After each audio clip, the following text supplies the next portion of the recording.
तो आज हम बात करेंगे स्टॉक मार्केट के बारे में। स्टॉक मार्केट क्या होता है, उसके बेसिक्स जो बेसिक होते हैं स्टॉक मार्केट के, ट्रेडर क्या होता है, कंपनी क्यों लिस्ट करती है अपने आप को, ये सब के बारे में बात करेंगे।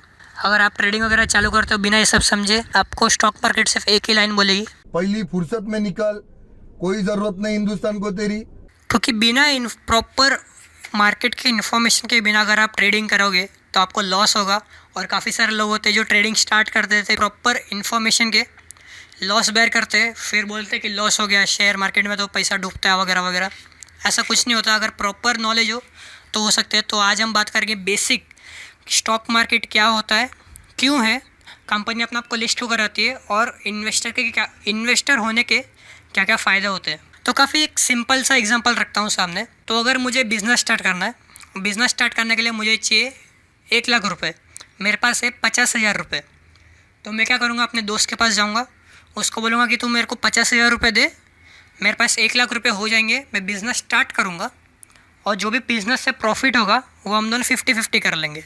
सिंपल वही होता है स्टॉक एक्सचेंज। वही इसीलिए ये पैसे रेस करने के लिए कंपनी को पैसे चाहिए होते, प्रोडक्शन के लिए, मैन्युफैक्चरिंग के लिए, एडवर्टाइजमेंट के लिए। वो पैसे डायरेक्टली पब्लिक के थ्रू रेस करती है अपने आप को स्टॉक एक्सचेंज में लिस्ट करके। पहली बार कंपनी लिस्ट होती है और पहली बार जब शेयर इशू होते हैं उसके, तो उसको आईपीओ होता है, उसको बोलते हैं कि कंपनी का आईपीओ हो रहा है। बोलते हैं ना कंपनी का आईपीओ है, वो है। उस आईपीओ में क्या होता है, कंपनी अपना बिजनेस मॉडल दिखाती है कि मेरा ये बिज़नेस प्लान है, ये फ्यूचर है ये बिज़नेस का वगैरह वगैरह। और जो भी इन्वेस्टर इंटरेस्ट होता है कि हाँ ये बिज़नेस मॉडल सक्सेसफुल हो सकता है, वो इन्वेस्टर उसमें इन्वेस्ट करते हैं। जिसको नहीं लगता कि नहीं ये घटिया है, बेकार है, कुछ काम का नहीं है, तो वो इन्वेस्ट नहीं करता। तो जैसे कि मैं एग्जांपल दिया था कि मैं दोस्त के पास गया, 50,000 रुपये लिया वगैरह वगैरह। अगर कंपनी डायरेक्टली करे, जैसे कि मैं एक कंपनी खोल लूँ और लोगों के पास जाके बोलूँ कि मेरी ये कंपनी है, पैसे दो मुझे, अगर पैसे इन्वेस्ट करे और मैं पैसे लेके भाग जाऊँ, तो ये फ्रॉड ना हो, इसीलिए स्टॉक एक्सचेंज होता है। और स्टॉक एक्सचेंज जो है सेबी से रेगुलेटेड होता है। जो एक रेगुलेटेड होना मतलब उसका जैसे मॉनिटर हो गया, जैसे क्लास में एक मॉनिटर होता है, वैसे क्लास में जो मॉनिटर होता है वो लोग कुछ काम के तो होते नहीं है, लेकिन फिर भी जो स्टॉक एक्सचेंज होते हैं वो लोग को रेगुलेट करता है ये सेबी गवर्नमेंट एंटिटी है जो पूरा रेगुलेट करता है, वर्किंग को देखता है, कोई फ्रॉड हो रहा है नहीं हो रहा, सब देखता है। और सेबी के काफ़ी सारे रूल्स होते हैं। जैसे कि ये नहीं कि मैं एक आज कंपनी खोल लूँ और कल जाके उसको लिस्ट कर दूँ कि एनएससी या बीएससी में, ऐसा नहीं होता। कंपनी को एस्टैब्लिश हुए काम करते हुए 5 साल तो होने चाहिए। 5 साल हुआ उसके बाद जाके वो एनएससी या बीएससी में लिस्ट हो सकता है। उसकी भी ऑडिटिंग होती है कंपनी की कि परफॉर्मेंस कैसा है, कितना शेयर इशू कर सकता है। ये नहीं कि कंपनी जितने चाहिए उतने शेयर इशू कर सकता है। हर एक कंपनी का अपना अपना एक लिमिट होता है। जो कंपनी की एनालिसिस होती है, ऑडिटिंग होती है, उसमें पता चलता है कि कंपनी कितने शेयर इशू कर सकता है। उस हिसाब से कंपनी फिर शेयर इशू करता है। चाहिए तो सब कर देता है, चाहिए थोड़ा रखता है, थोड़ा बाद में करता है, ऐसा भी कर सकते हैं। तो यहाँ बात आती है इन्वेस्टर की। ठीक है, कंपनी पैसा रेस करने के लिए आ रही है, स्टॉक एक्सचेंज है ताकि कोई गफला ना हो, प्रॉपर लिस्टिंग हो, ये नहीं कि कोई फ्रॉड कंपनी आके लिस्ट हो जाए, क्योंकि ऑडिटिंग वो सब होती है। तो अब इसमें इन्वेस्टर का क्या फ़ायदा है? इन्वेस्टर का फ़ायदा ये है कि अगर कंपनी में वो इन्वेस्ट करेगा, उसको बोलते हैं इक्विटी शेयर। जो इक्विटी शेयर खरीदेगा तो उससे वो कंपनी का ओनर बनता है। ये नहीं कि कंपनी उसकी हो जाती है, लेकिन कंपनी का एक छोटा सा हिस्सा, 1%, 2%, या फिर जितना अमाउंट ऑफ शेयर उसने ख़रीदा है उस कंपनी का, उतना वो ओनर हो जाता है उस कंपनी का। तो अगर मैंने सपोज़ रिलायंस में इन्वेस्ट किया, रिलायंस का इक्विटी शेयर खरीदा, और अगर रिलायंस अच्छा खासा प्रॉफिट कमाती है तो उस प्रॉफिट का हिस्सा मैं रहूँगा, लॉस रहेगा तो लॉस का हिस्सा भी मैं ही रहूँगा। तो इस तरह से इन्वेस्टर का फ़ायदा होता है। कंपनी का डिसीजन मेकिंग होता है, मीटिंग होते हैं, पार्टिसिपेट कर सकता हूँ मैं कंपनी का कोई भी डिसीजन में। वो भी जो भी कंपनी का जो फंक्शन होता है, जो मेन कि बिज़नेस प्लान होता है, या फिर जो भी बिज़नेस में चेंजेस लाने हैं, तो शेयर होल्डर को मायना देना पड़ता है, क्योंकि वो लोग ओनर है। इक्विटी शेयर होल्डर को इसलिए ओनर ऑफ द कंपनी भी बोलते हैं, क्योंकि वो डिसीजन मेकिंग में भी, कि अगर बिज़नेस में कुछ चेंजेस लाने हैं वगैरह, तो ये नहीं कि कंपनी खुद से डिसीजन लेके कर दे, उसको शेयर होल्डर को पूछना पड़ता है। तो यहाँ पे दो बेसिक मार्केट के बारे में बात करेंगे हम लोग, जो है primary market, secondary market. Primary market के बारे में बता दिया मैंने कि आईपीओ इश्यू होता है। और प्राइमरी मार्केट में क्या होता है कि सिर्फ इन्वेस्टर खरीद सकता है, कोई भी कंपनी का शेयर खरीद सकता है, बेच नहीं सकता, सिर्फ खरीद सकता है, वो प्राइमरी मार्केट में होता है। और कंपनी सिर्फ इशू करेगी, और कंपनी सिर्फ शेयर इशू करती है और कुछ नहीं। प्राइमरी मार्केट में बस ये होता है, आईपीओ सब होता है। और सेकंड मार्केट है जिसके बारे में सबने सुना है, सबको पता है इसके बारे में, वो है सेकेंडरी मार्केट। सेकेंडरी मार्केट क्या होता है, जहाँ पे ट्रेडर्स, इंट्राडे ट्रेडर्स या फिर जो भी लॉन्ग टर्म के लिए इन्वेस्ट करते हैं, जो भी ट्रेडर्स, सारे ट्रेडर्स हैं, वो सेकेंडरी मार्केट में बाइंग एंड सेलिंग चालू रहता है। जो भी आप देखते हो, कंपनी का ग्राफ देखते हो, प्राइस चार्ट देखते हो कि ऊपर या नीचे गया, वो सारे सेकेंडरी मार्केट से आते हैं। तो वही मेन मार्केट होता है जहाँ पे ज़्यादातर लोग ट्रेडिंग करते हैं। तो सेकेंडरी मार्केट में कोई भी जो शेयर, कोई भी कंपनी का शेयर खरीद सकता है, बेच सकता है, उसको बोलते हैं सेकेंडरी मार्केट। तो अब हम बात करते हैं कि इन्वेस्टर कैसे पैसे कमा सकता है स्टॉक मार्केट से।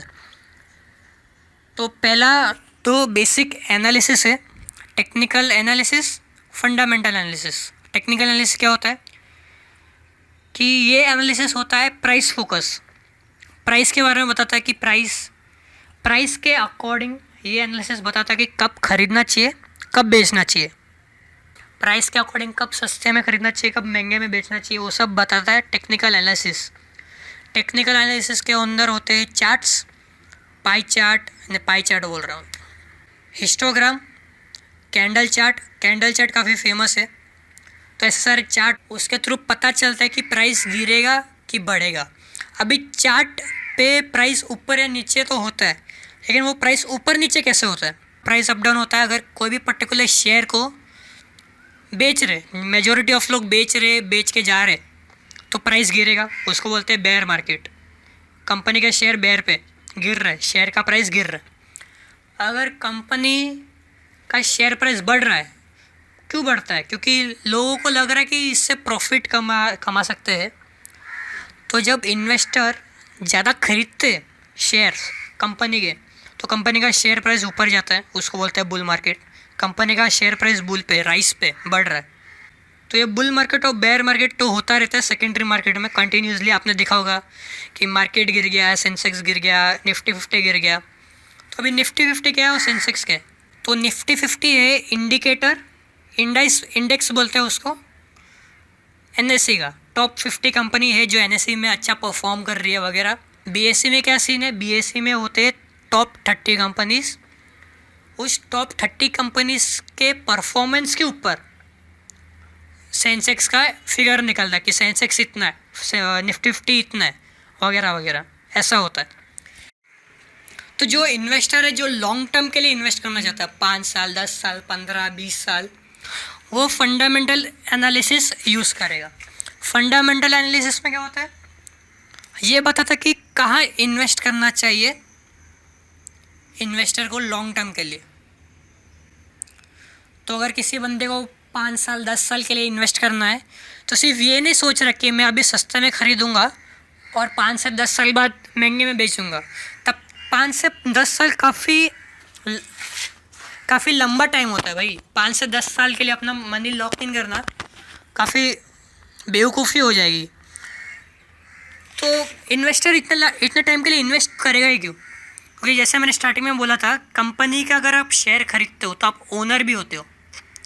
तो जो लॉन्ग टर्म इन्वेस्टर होते हैं वो लोग ये नहीं देखते कि मैं 10 में बेचूंगा और 5 से 15 साल बाद मैं ये इसको 12 में बेच दूंगा, ये नहीं सोचते। ये सोचते हैं कि कंपनी का जो मॉडल है, बिजनेस मॉडल, वो काफ़ी सस्टेनेबल है, ये मॉडल अच्छा प्रॉफिट जनरेट कर सकता है। फिर वो लोग जाके एक ह्यूज अमाउंट इन्वेस्ट करते हैं स्टॉक्स में, पर्टिकुलर कंपनी के स्टॉक्स खरीदते हैं और उसका जो प्रॉफिट कमा रहा है कंपनी, उसमें से हिस्सा भी लेते हैं। जैसा अगर आप बाटा है, जो शू कंपनी, फुटवेयर कंपनी है, उसमें इन्वेस्ट करोगे तो आपको डिविडेंड अच्छा है, और साथ में डिविडेंड के साथ वो आपको कूपन भी देगा कि अगर आप किसी भी स्टोर में जाओ तो आपको 30 या 50% ऑफ मिलेगा जितना भी आप परचेज़ करोगे। तो ये सब भी इन्वेस्टर देखता है, ये सारी छोटी बातें भी इन्वेस्टर इन्वेस्ट करने से पहले ये सब देखता है, क्योंकि ये नहीं देख रहा कि मेरे को कितना कि उसका ये फोकस होता है कि इस कंपनी से मुझे कितना प्रॉफिट मिलेगा आगे 5 से 10 साल तक। उस बेस पे इन्वेस्टमेंट होती है लॉन्ग टर्म के लिए। तो शॉर्ट टर्म के लिए इन्वेस्ट करना है तो ठीक है, 10 रुपये का शेयर खरीदा, फिर कल परसों आपने 15 का बेच दिया तो 5 रुपये का प्रॉफिट हो गया। लेकिन अगर आप होल्ड करोगे उसी को 5 से 15 साल, एक कंपनी का पूरा बिजनेस मॉडल समझ के, जैसे बड़े बड़े इन्वेस्टर होते हैं, जैसे वॉरेन बफेट हो गया, राकेश झुनझुनवाला हो गया, वो लोग पूरा बिजनेस जो कंपनी में इन्वेस्ट कर रहे हैं वो लोग पूरा बिजनेस मॉडल समझते। ये नहीं कि मार्केट का प्राइस देगा आज इतना कल उतना हो जाएगा, ऐसा बेवकूफ़ी नहीं करता वो लोग। पूरा बिजनेस मॉडल समझते, बिजनेस कंडीशंस जो भी होते कंपनी का सब समझ के फिर इन्वेस्ट करते ह्यूज अमाउंट। और ये 1000 रुपये डालने में, या फिर आपके पास नॉलेज भी नहीं है, पैसे की बात छोड़ो, आपके पास पैसा है लेकिन नॉलेज नहीं है प्रॉपर, आपने 1000 रुपये डाला तो 1000 रुपये को 100 रुपये बनने में भी ज़्यादा टाइम नहीं लगेगा अगर मार्केट गिरा तो, क्योंकि मार्केट गिरेगा तो काफ़ी बुरी तरह से भी कभी कभी गिरता है। वो ऐसा भी हो सकता है कि अगर आपने किसी बेकार कंपनी में इन्वेस्ट कर दिया तो 100 रुपये ज़ीरो भी हो सकता है। अगर कंपनी डूब गई, वाइंड अप हो गई, आपने प्रॉपर इन्फॉर्मेशन नहीं लिया इन्वेस्ट करने से पहले, तो आप पूरे के पूरे अपने 100 रुपये भी गंवा सकते हो। तो अगर वीडियो अच्छा लगा हो तो कमेंट में बताओ, बेकार लगा हो तो भी कमेंट में बताओ, क्योंकि पहला वीडियो है, क्योंकि फिर मुझे पता चलेगा कि अगली वीडियो में क्या इंप्रूव करना है वगैरह वगैरह। ये मेरा पहला वीडियो है।